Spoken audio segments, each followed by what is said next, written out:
Thrown out of the restaurant for being gay in the afternoon, something is still very wrong. As a gay woman, I'm done with pride. It'd have been nice if the left would have done the same. We did have a collapse at 95, okay? A lot going on. We'll catch you up on everything Trump indicted related. He's supposed to turn himself in tomorrow in Miami. The gays against groomers, big time not on the pride train. Joe Biden still is on the pride train. Speaking of trains, they shouldn't run if they're going to run along I-95 because a section has collapsed. Also, Fox News tells Tucker to stop posting videos on Twitter. All that and more coming up on this episode of Daily Caller Live. There's a lot to get to. Daily Caller Live starts right now. 2, 1. Here we go! Might be the only brown guy on earth named Jobob. That is actually their name, Jobob. Ooh, eyes! From the dingy bunker, completely cut off from the outside world, except for you fine folks. My name is Jobob. This is Daily Caller Live. Thanks so much for tuning in on today. It is Monday, June 12th, the year of our Lord 2023. Lots to catch you up on the weekend. Like I said, we'll probably jump into the Trump stuff first. Being, I guess, officially charged with 37 counts of various felonies. 31 of them, well, we'll just go into it right now. But also stick around, too, because the Biden administration is on the side that is not polling well at all. One of the reasons why I think, here we go. Now I'm on a tangent we'll talk about Joe Biden and the pride issue, and also a fascinating poll that's coming out of California on how many parents actually agree with all of this transitioning kids stuff. It's not many. All right, so here's what's going on with Donald Trump. After the show on Friday, it got released as to what he's actually being charged with. 37 felony counts in total. 31 of those are going to be, let me just read from Politico. Federal indictment unsealed Friday charges former President Donald Trump with 37 felony counts stemming from an investigation into the presence of a trove of classified information at his Florida estates and other locations after he left office. Yada, yada, yada. The 49-page charging document says at least 2 occasions Trump showed visitors without security clearances at his Bedminster Golf Course in Bedminster, New Jersey. Here's where I think this gets kind of interesting. Trump is facing 31 counts of violating the Espionage Act and through willful retention of classified records, plus 6 counts of obstruction of justice and false statements. So that's what makes up the 37 counts. 31 counts of retaining documents, which I'm not a lawyer. Don't come to me for legal advice. But that's like one thing to me. When you say this big number, 37 felony counts, if 31 of them are, okay, he kept the documents, and there's 31 of the documents, that's one thing. And then the other thing, which is obstruction of justice, that's the charge being levied against the former president, that makes up 6 counts. That in itself is another thing. 2 things, in my non-lawyer opinion, are happening here. He had classified documents. He didn't want to turn them over. So that's effectively what it is in my scope of view. 37 counts. That's 2 things. Here's where I think it gets fascinating with just how this stuff is racking up. First of all, pretty much every serious legal pundit on the talk shows on Friday and over the weekend kind of all said the same thing. Obviously, the super partisan ones did not. But in theory, Donald Trump could pardon himself from this. Everyone thinks that if a trial were to be held, a trial would not be held until after November 2024.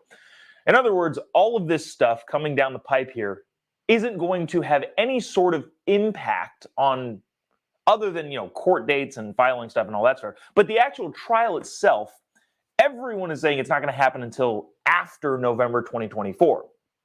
That being said, if Donald Trump wins re-election, what is that? If he wins in 24, is that re-election? Or is that, because it's not consecutive. Does re-election have to be consecutive? I don't actually know.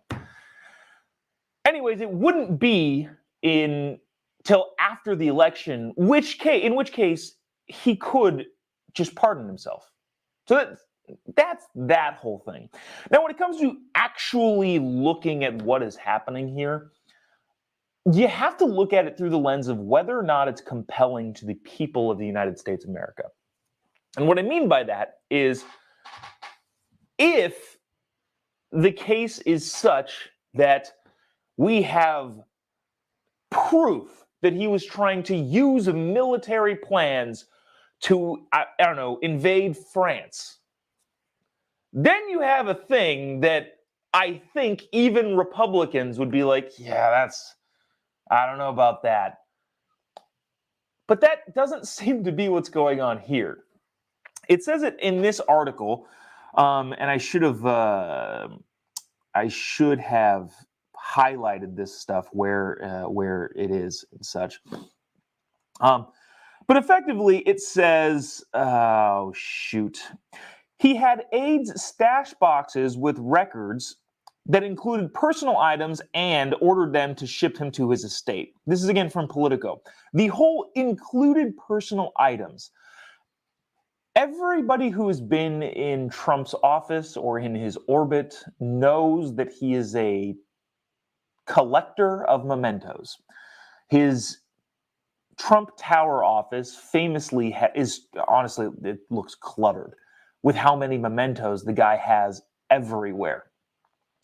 So when the article from Politico says that, well, had boxes stuffed with classified information and personal items, that it starts to get really uncompelling. In that, if he's asking aides to pack, hey, just throw all that stuff in the box, we'll figure it out later, it's going to be really difficult to prove that there was an intentional act against the United States of America that he's taking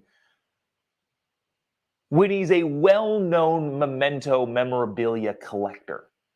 And I'm not trying to defend the former president in any way, shape, or form. I like the policies. You know, the guy himself, sometimes a little bit rough around the edges. I think we can all admit that. But at the same time, what I'm trying to say is you have to litigate this in the courtroom, obviously, but also in the eye of the American public. And if there's no smoking gun of, well, he took these classified military operation plans of how we may or may not invade Quebec, unless that's there, I don't think you're going to get the American people to care at all. Especially because the guy likes memorabilia. And if some pretty bad documents were kind of shuffled in there with the letter from Kim Jong-un, or, I don't know, the letter from Macron from France that he wanted to keep, I don't think you convince the American people of that. Now, it goes on to say lying to prosecutors or, investigators about what the documents are. That's the other 6 counts. Remember, there's 2 things. Taking stuff and then hiding stuff, I guess. Obstruction of justice and false statements. So here's where that gets interesting. Where is it? It's somewhere in this article. Basically, it's what Politico has is, well, Trump said to an aide, hey, move those boxes over there, and didn't consult his lawyers. And that is another one of, I don't know, man. I don't know if you could, obstruction of justice is a big, real thing.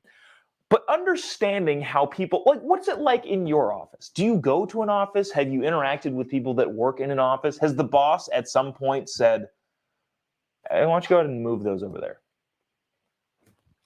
I'm not saying that's what happened. I'm not absolving Donald Trump of any sort of potential mischaracterization of justice or obstruction of justice. No, I'm just saying, if your job, if the goal, politically speaking, by the way, this all assumes that this is a political move. If your job, politically speaking, is to characterize this guy in the eyes of the American people as just a horrible person, seems like you got to do better than that. But that's kind of what's going on here right now. he's supposed to turn himself into a Miami federal court tomorrow, which is being said there's going to be protesters there. A lot of people think there are going to be boats in the water doing their. Remember the big Trump boat parade? I think that happened somewhere in Florida. Basically, there's going to be. It's going to get interesting. Now, last time Trump got indicted for, again, a thing that is not like, if you're going to arrest a former president, it can't be because they misfiled paperwork. Again, remember, Barack Obama got hit with campaign finance crimes. Not crimes, sorry. Not doing the correct thing in terms of the campaign finance regulations. Violation. I don't know why it took me so long to think of that. Remember, Barack Obama got hit with campaign finance violations. Everybody has been hit with campaign finance violations. And that effectively what the first indictment is. Stormy Daniels paid her off, which isn't illegal, just so you know, that's not illegal. But his campaign benefited, so the accounting was wrong. That's the first indictment of a U.S. president in history. And it was that. And now the second indictment of a president in U.S. history is having to thread the needle between having the documents, but also not saying it's the exact same thing as Joe Biden. Ah, geez, now we're down another thing. All right, so the 6 counts of obstructing justice. I think they're flimsy at best. I'm not an attorney, but you have to convince the public that that's a thing. Okay, fine. But the 31 counts of having documents, what are we going to do with Obama? What are we going to do with Joe Biden? I don't know, man. Again, all looks pretty dang politically motivated. And in the horse race of running for president, the last indictment that Donald Trump got, working my way all the way back to how we started this conversation, his numbers rose in the polls. So, interesting.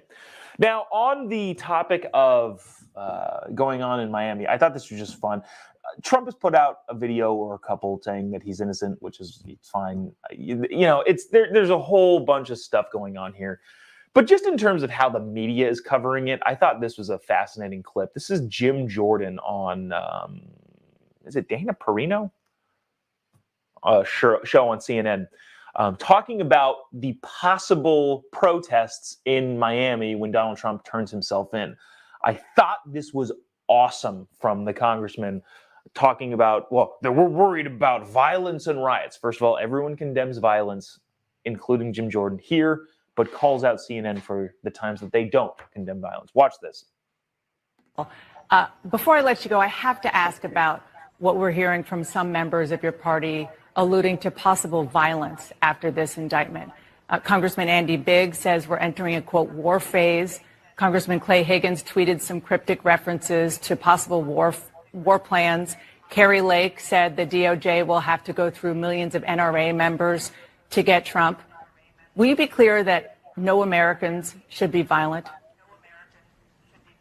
Of course we don't want violence. We've condemned violence every time it happened. I've condemned it when it happened on January 6th. I condemned it when it happened in the summer of 2020. It'd have been nice if the left would have done the same. Because what I saw, actually, frankly, I saw it on your network. I saw a reporter standing in front of a burning building saying, oh, it's mostly peaceful protests in 2020. Let's condemn the violence every time it happens. Let's don't have violence, but let's have the rule of law. Let's have equal application of the law. Let's have that in America. That's what our great country is supposed to be about. Unfortunately, in this administration, they're trampling, I think, the fundamental liberties that we enjoy as citizens.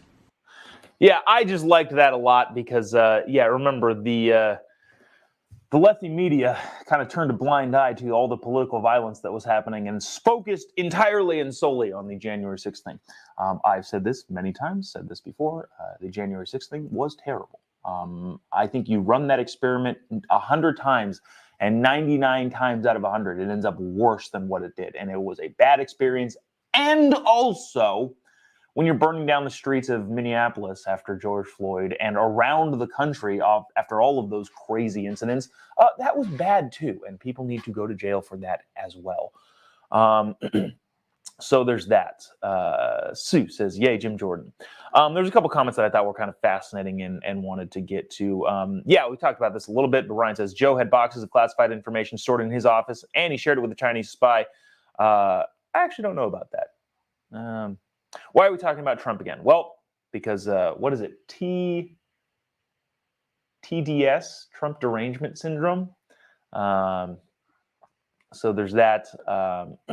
Peggy said, this is nothing more than part of their witch hunt against Trump. That's what it's looking like. And in the grand scheme of things, yes, it's litigated in court, but it's also litigated in the public eye of the American people. And if you can't convince the American people as a whole and as a majority that this is worth doing and not tipping the scales in one way, shape, or form, it's going to be terrible.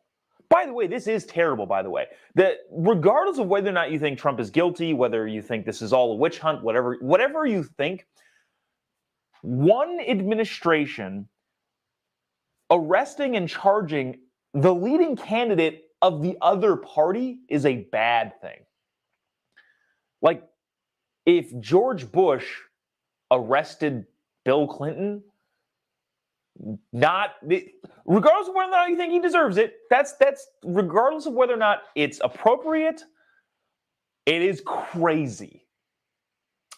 So keep that in mind when you're watching all this stuff. This is crazy, and again, you have to convince the American people that it is worthwhile and worth doing. All right, so we'll move on from that. Moving to this. Jeez, that was.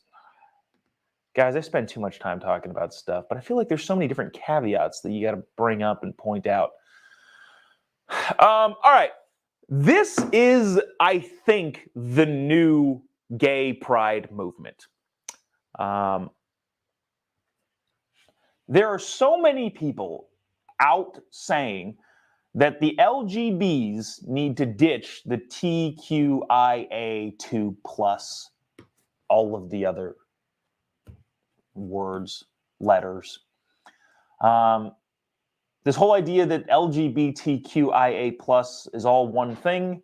I know several people in the gay community that are looking at the T, the I, the Q, I think I is an actual physical thing. The trans stuff. We'll just leave it there. The trans stuff. I have a bunch of friends in the gay community looking at the trans stuff going, what? Why? Why are we being roped into this? But they are. And, well, I want to play a clip from the Gays Against Groomers that they've put out talking about this sort of stuff. But I also want to play this clip from Joe Biden. The White House had their big pride celebration thing in which they are encompassing. Joe Biden is firmly in the, hey, you should transition your kids, which is not where America is. Not even where California is, and not even where California is by a lot. California, the quote-unquote, the most progressive state in the union, is not. There's a Rasmussen poll we'll talk about in a bit after this. But watch this. Joe Biden, we could play more clips from this speech, but I think this is a multifaceted approach here. Joe Biden, one, is wrong about something, but two, continues to repeat something that even lefties are calling him out, saying that's just not true. It's not accurate. Watch this super short clip from Joe Biden at the White House pride stuff, and we'll discuss on the other side. Check it out. When a person can be married in the morning and thrown out of the restaurant for being gay in the afternoon, something is still very wrong in America.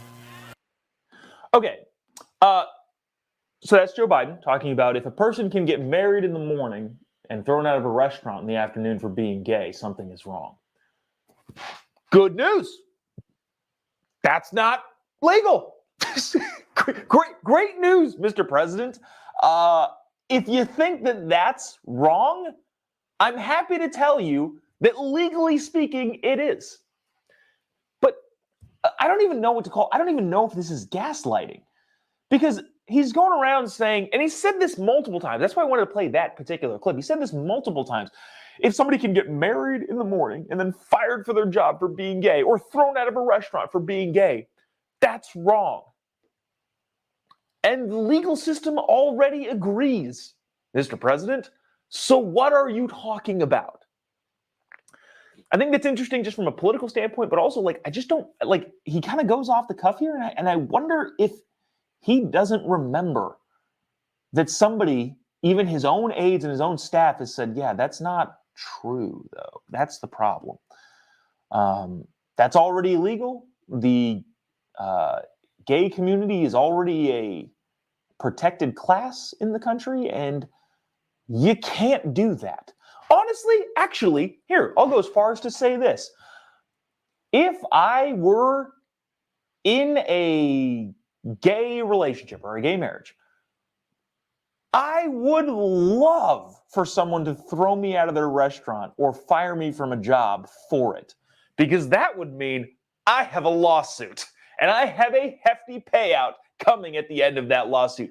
Remember when Oscar from The Office, if you watched The Office, remember when Michael Scott, is the most awkward, uncomfortable episode, when Michael Scott outed Oscar as gay? And at the end of the episode, he was like, this was horrible and traumatic. And also, I got a 6-month paid vacation, and me and Gil are going on a cruise. So yeah, I'd go as far as to say the president claiming that that can happen is 100% the opposite of the truth.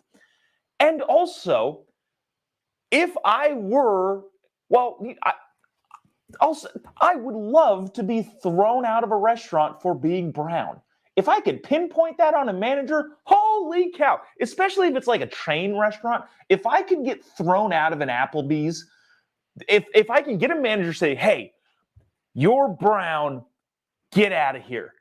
I'm thinking, yes, this is a lot of money coming my way. Thank you for doing that. So one, that's just not it's not legal, and two, if it is happening, which it isn't, if it were happening, legally speaking, there's a lot of money coming to those people. So there's that. But then, okay, getting back on track here. We're off the track now. We're getting back on the track. Actually, let me bring up this flag really quick because I thought this was funny. The LGB needs to ditch the TQIA plus one. But look at this. Look at the, now you can get all upset about this being on the White House. Yeah, and we don't need to have that conversation. I'm sure you're already having it in your head. But look at this. Look at the flag here. You've got the gay pride flag. Then you've got the trans stuff in the middle. But you see these two big triangular lines in the middle of it? That's it's the black and brown stripe. In other words, I think I got roped into the flag.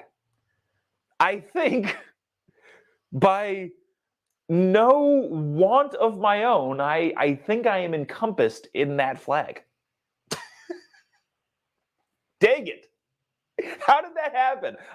So black people and brown people are just now in any minority of any kind are in the flag now. Dang it, man. But anyways, here we go. Now we're back on track. This is a couple clips. And this is part of a bigger, longer project, but I thought this was, important to share here. I've made claims that, hey, yeah, I've got a bunch of gay friends that are looking at the trans stuff going like, why is this associated with us? Here, I guess, is further proof of that. Watch this, and then I'll tell you how much Target has lost. Anyways, check it out. My name is Mickey Cutler, and I am done with Pride as a lesbian woman because I'm absolutely sick and tired of the LGBT community pushing their agenda onto children. Let kids be kids. I'm done with Pride because it's become a public display of debauchery, and I don't know why anyone in the gay community would want to be associated with it anymore. It goes against everything we fought for. As a gay woman, I'm done with Pride because nothing at Pride represents my values. Nothing at Pride represents who I am as a person. And I refuse to let other people sexualize my identity and turn me into a caricature of a gay person. I know of the gay friends that I know more that think this than are super on board with it. Like I said, the LGB needs to ditch the TQIA plus 42Z12 people. All right. I promised that. This is very, very short here. Target is down $15 billion at this point too. And again, it has nothing to do with monogamous gay relationships, has everything to do with the trans kid thing. So there is that. That's pretty much it going into there. Dang it. Thanks for somebody in the comments reminded me.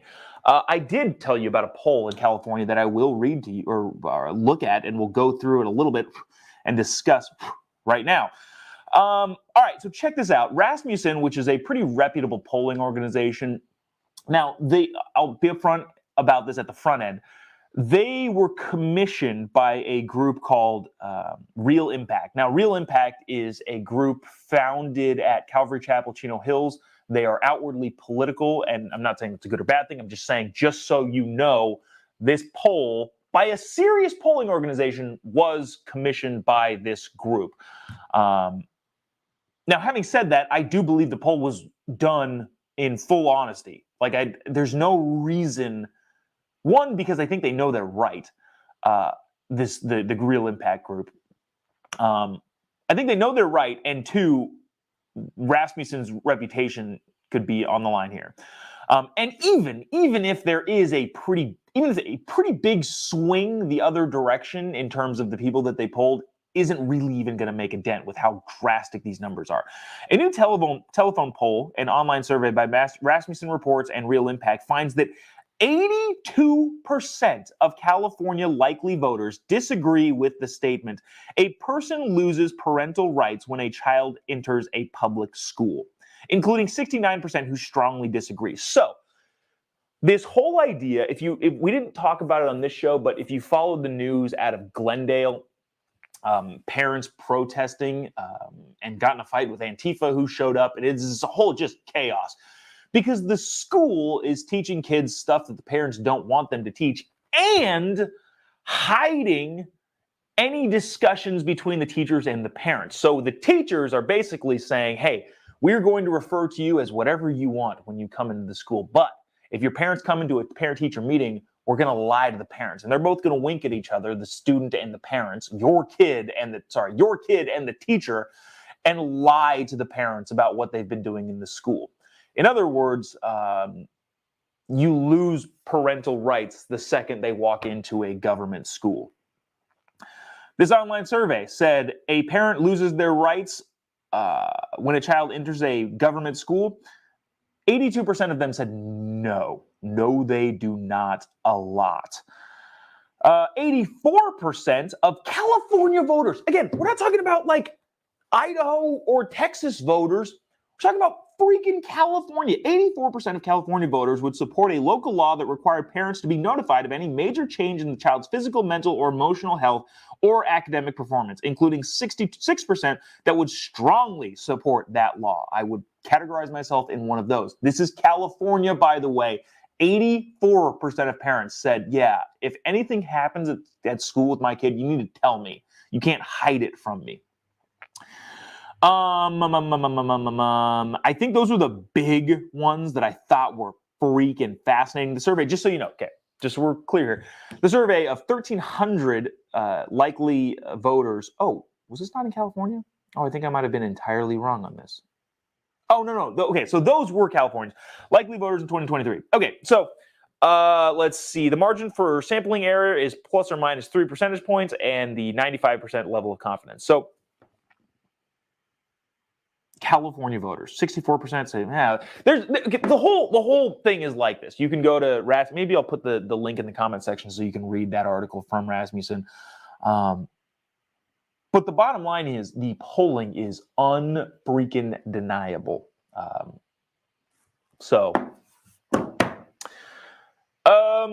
Yeah, even the most progressive state in California, the most progressive state in the country, doesn't think that any of this stuff should be happening by a lot. So all that is to say is if you are kind of being bullied by your school board or pushed around by quote unquote society and culture, know that you're in the extreme majority. You're not a fringe person who doesn't think, hey, maybe we shouldn't transition kids. Yeah, the overwhelming majority of people in this country think that, and the president and his administration and a lot of people in the ruling class in DC do think that's okay, even though the numbers are overwhelmingly the opposite. All right, let's see. Actually, here's a decent question. We're not going to get to the I-95. There's a big section that collapsed. We don't need to do that because I wanted to answer this. I thought this was Jody asked, why the hell do Californians keep voting for Democrats? Progressive is a joke. I'll tell you why. So in California, have you ever heard the term mobbed up? In the same way that Colombia in the 80s, very in the pocket of the cartel, the California politicians are very in the pocket of a new sort of cartel, which is the unions. California is one of the biggest unionized states, and even though a bunch of people who work blue-collar union jobs have no interest in the progressive nonsense culture coming out of Sacramento, they continue to vote Democrat because the Democrats have bribed the union workers with taxpayer money or just money in general. The California Teachers Pension Fund is underfunded by like a bagajillion dollars. They made some of that money up because they stole money from the federal government, so now it's somewhat evened out a little bit. But it's only a matter of time until the California Public Teachers Fund, the government teachers retirement fund, goes out the window. It is unsustainable. It's unworkable in its entirety. But legislators in California can siphon money out of the general fund to prop it up continually, and therefore public union employees and also union employees in general that prescribe to stuff like prevailing wage and this and that and the other thing continue to vote for Democrats who say that we are going to make sure that those obligations are met, even though it's mathematically not possible.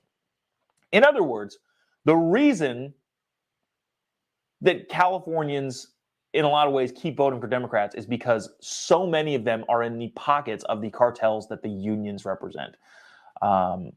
Not the drug cartels. You know what I'm talking about. The new version of what a cartel is now unions, public unions, and really any employee union in California that says, well, we are going to vote as a block together so that the union leaders get rich, the legislators continue being elected, and so on and so forth. The whole culture craziness in California is just a byproduct of that bad process. It has no depiction of what California voters actually want. So there's that. Okay. California can't math. Correct. That'll do it for us today. Yeah, I-95 collapsed. We got a video from that, but that's the bottom line. Is there was a section that collapsed. We don't know if there was anybody on the freeway, at least as of yet. But we'll see what happens when it comes to that. Appreciate you sticking around, tuning in. If you haven't already, give me a follow or a like on any of your social media platforms. Just type in JOBOB pretty much anywhere. Excited to say we are full-fledged, full steam ahead booking the comedy tour for the fall of this year. So hopefully we'll make a stop wherever it is that you are. Let's see. Anything else? We'll see you tomorrow. Same time, same place. If Trump does anything, well, we'll be following that story. We'll bring you any of the latest stuff on that front. But yeah, we will see you tomorrow. Same time, same place. See you then. God bless America.